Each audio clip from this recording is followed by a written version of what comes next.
Xin chào, lại là mình đây. Hôm nay chúng ta sẽ tìm hiểu về chủ đề vàng da ở trẻ sơ sinh có gì thiếu sót mong được góp ý. Tại sao vàng da ở trẻ sơ sinh lại đáng sợ? Vàng da do tăng bilirubin, nếu không được điều trị kịp thời có thể dẫn đến những biến chứng ảnh hưởng nghiêm trọng tới sự phát triển của trẻ như khi bilirubin vào được não sẽ biểu hiện của bệnh lý não cấp do bilirubin và vàng da nhân. Bệnh lý não cấp do bilirubin. Giai đoạn 1 đến 2 ngày đầu, bú kém, đờ đẫn, co giật, giảm trương lực, trong đó bú kém là triệu chứng sớm nhất. Giai đoạn 2 giữa tuần đầu, tăng trương lực cơ duỗi, ướn người, sốt. Giai đoạn 3 sau tuần đầu, tăng trương lực. Nếu trẻ được thay máu kịp thời trong giai đoạn rất sớm thì có thể hồi phục. Trong giai đoạn 2 và 3, trẻ có thể tử vong. Vàng da nhân di chứng mãn tính và cố định của độc tính bilirubin, dù lúc đầu có vẻ hồi phục và biểu hiện ít bất thường lúc 2 đến 3 tháng tuổi, nhưng sau đó nhiều di chứng nặng nề. Năm đầu, ướn người, gồng cứng, các động tác không đều và co giật có khuynh hướng tái hiện. Năm thứ 2, gồng cứng và co giật giảm, nhưng các động tác không đều, không tự ý, gồng cứng hay giảm trương lực, sẽ tăng dần. Năm thứ 3, thường xuất hiện hội chứng thần kinh đầy đủ, bất thường ngoại tháp, tổn thương thị giác, thính giác, thiếu hụt nhận thức, bất thường răng. Vậy tại sao bilirubin cao lại biểu hiện những triệu chứng trên? Khả năng gây độc của bilirubin đối với tế bào, đặc biệt là tế bào não và cơ thể.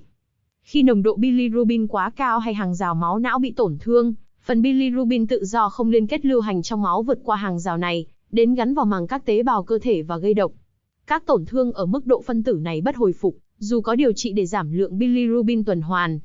Bệnh sinh của bệnh lý não do bilirubin do nhiều yếu tố, bao hàm sự tương tác giữa mức bilirubin tự do không liên kết, sự gắn kết với albumin, khả năng băng qua hàng rào máu não và tính dễ tổn thương của tế bào thần kinh. Vậy lượng bilirubin bao nhiêu sẽ gây độc cho não? Ngưỡng bilirubin máu có thể gây độc cho não, không thể dự báo chính xác ngưỡng này đối với từng trẻ sơ sinh cụ thể, nhưng ngưỡng bilirubin TP để xác định 90% trẻ sơ sinh mắc bệnh lý não do bilirubin là 25,4 mg% ở trẻ có bệnh lý tán huyết và 31,5 mg% ở trẻ không có bệnh lý tán huyết.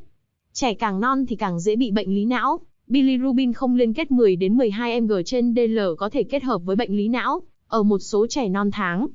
Thời gian tiếp xúc với bilirubin ở nồng độ cao càng dài, bilirubin máu càng gia tăng nhanh chóng thì trẻ càng dễ bị bệnh lý não. Bệnh não do tăng bilirubin đáng sợ vậy có dự phòng được không? Bệnh não do tăng bilirubin có thể dự phòng được, nhưng để dự phòng thì chúng ta nên xem xét các yếu tố nguy cơ tăng bilirubin máu não. Các yếu tố nguy cơ bệnh lý não do bilirubin. Các bệnh lý tán huyết miễn dịch, như đã nói bilirubin là sản phẩm của quá trình chuyển hóa máu, nên khi máu bị tán huyết sẽ tăng bilirubin. Thiếu men G6PD dẫn tới tình trạng thiếu glutathione, chất chống oxy hóa có khả năng bảo vệ màng tế bào hồng cầu chống lại các tác nhân oxy hóa trong một số loại thuốc, thực phẩm hay các tác nhân gây bệnh truyền nhiễm. Nếu lượng glutathione suy giảm, các men và protein sẽ bị hư hại do oxy hóa, dẫn đến tình trạng tế bào hồng cầu bị mất chức năng và vỡ ra. Huyết tán. Huyết tán kéo dài có thể dẫn đến thiếu máu. Bên cạnh đó, hồng cầu bị vỡ còn kéo theo hemoglobin bị phân hủy với lượng quá lớn, tích tụ tại thận và dẫn đến suy thận. Mặt khác, hồng cầu khi bị vỡ ra sẽ phóng thích bilirubin tự do vào máu. Trẻ sơ sinh thiếu men G6PD sẽ khiến hoạt động tế bào gan suy giảm, không kịp chuyển hóa để đào thải bilirubin, gây ra triệu chứng bị vàng da và vàng mắt. Ngạt. Nhiễm trùng huyết. Nhiễm toan. Albumin 3,0 mg/dl, gây tăng bilirubin tự do. Các yếu tố nguy cơ tăng bilirubin máu. Tuổi thai thấp. Vàng da tăng bilirubin gián tiếp ở trẻ sơ sinh. Vàng da trong 24 giờ đầu. Bili máu trên bili qua da trước 15 trong vùng nguy cơ cao trên trung gian cao, Butani. Bú mẹ hoàn toàn, đặc biệt nếu bú không tốt sụt cân quá mức. Bệnh lý tán huyết miễn dịch trên tán huyết khác ví dụ thiếu G6PD. Anh chị vàng da. Bướu máu xương sọ trên bầm dập nhiều. Chủng tộc Đông Á. Nguyên nhân vàng da nặng theo ngày tuổi, yếu tố nguy cơ vàng da nặng. Nhiễm trùng huyết bất đồng ABO, Research. Thiếu G6PD. Nhiễm trùng huyết. Vàng da sữa mẹ, suy giáp, đa hồng cầu, ổ tụ máu, vàng da do sữa mẹ, hội chứng Gilbert. Dự phòng bệnh lý não do bilirubin. Cần phát hiện và xử lý kịp thời những trường hợp vàng da tăng bilirubin máu nặng bằng chiếu đèn trước khi trẻ có triệu chứng thần kinh của bệnh lý não do bilirubin hay phải cần thay máu. Nước ta chưa có hệ thống bác sĩ gia đình phát triển đủ mạnh, không có nhân viên y tế tái khám và chăm sóc sức khỏe cho mẹ và bé sau sinh tại nhà. Do vậy, việc quyết định có đưa con bị vàng da đi khám hay không, thời điểm đi khám phụ thuộc vào bà mẹ và thân nhân trẻ. Vì thế, mục đích dự phòng chỉ đạt được khi có sự phối hợp chặt chẽ giữa thân nhân trẻ và nhân viên y tế ở tất cả các tuyến chăm sóc, cũng như điều trị, với hiệu quả cao nhất và mức chi phí chấp nhận được, tránh gây lo âu và lãng phí không cần thiết cho thân nhân trẻ. Các trang thiết bị cần thiết cho việc chẩn đoán và điều trị là điều bắt buộc. Cung cấp cho cộng đồng, trong giai đoạn tiền sản và hậu sản, kiến thức về vàng da tăng bilirubin GT ở trẻ sơ sinh, bệnh lý não do bilirubin và biện pháp điều trị hiệu quả. Cần khẳng định chỉ có 2 biện pháp điều trị hiệu quả là ánh sáng liệu pháp và thay máu, và phơi nắng không làm giảm vàng da. Trong những ngày đầu sau sinh của trẻ, cần xác định các yếu tố nguy cơ vàng da nặng, theo dõi sát trẻ để phát hiện vàng da nặng. Để bà mẹ nuôi con bằng sữa mẹ thành công. Trước khi trẻ xuất viện hậu sản, dặn dò tái khám dựa trên các yếu tố nguy cơ vàng da nặng phối hợp với mức bilirubin máu theo toán đồ của Butani. Việc dặn dò tái khám phải dựa vào yếu tố nguy cơ vàng da nặng phối hợp với mức độ vàng da lâm sàng, Kramer. Do vậy, cần phải hướng dẫn thân nhân chi tiết, cụ thể cách đánh giá mức độ vàng da bằng mắt, trong đó mức vàng da đến gối thường được dùng như là thời điểm tái khám.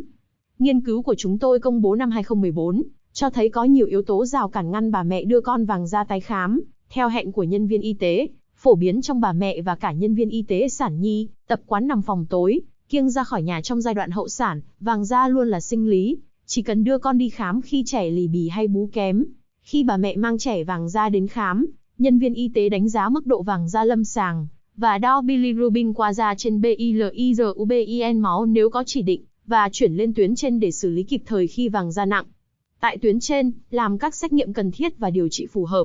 Trẻ vàng da nặng cần điều trị phải được theo dõi lâu dài, để đánh giá phát triển toàn diện, bao gồm kiểm tra thính lực. Vật lý trị liệu là cần thiết khi trẻ đã bị bệnh lý não do bilirubin. Tái khám phải dựa vào mức độ vàng da lâm sàng, Kramer. Như vậy, xác định mức độ bilirubin máu như thế nào? Có 3 phương pháp xác định mức bilirubin máu. 1.